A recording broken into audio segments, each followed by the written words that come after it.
นดาลให้เธอเป็นคู่ของพี่ก็สร้างให้น้องพี่นี้รักมีเพียงชั่ววานเชื่อพี่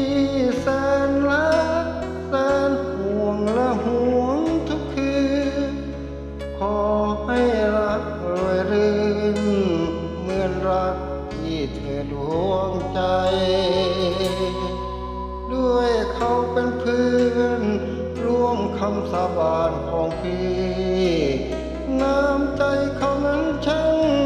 ดีสมที่จะครองน้องได้อย่าได้คิดละห่วงพี่นะดวงใจจะขอเจอกันชาติใหม่ชาตินี้พี่ต้องขอลาที่มีกรรมทำไมแต่ปานก่อนจึงได้ตามมาย้อนให้พี่จากการได้เธอทั้งสอง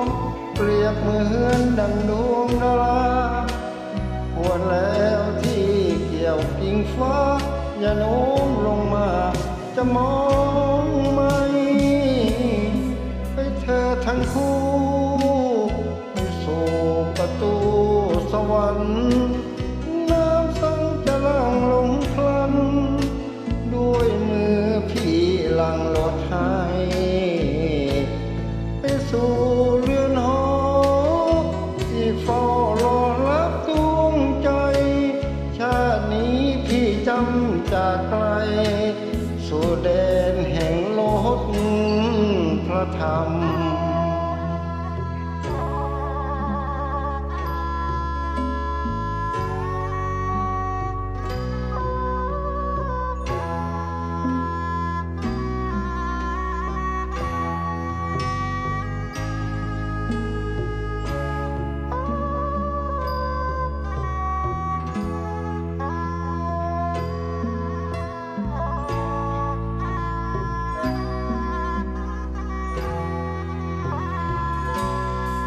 เธอทั้งคู่ไปสู่ประตูสวรรค์น้ำสังจะล่างลงพลัน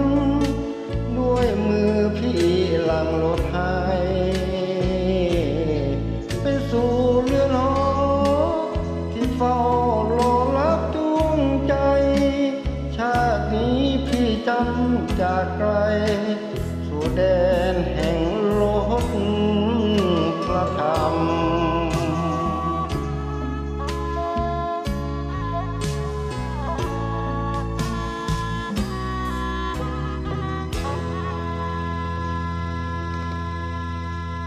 ขอบคุณครับผม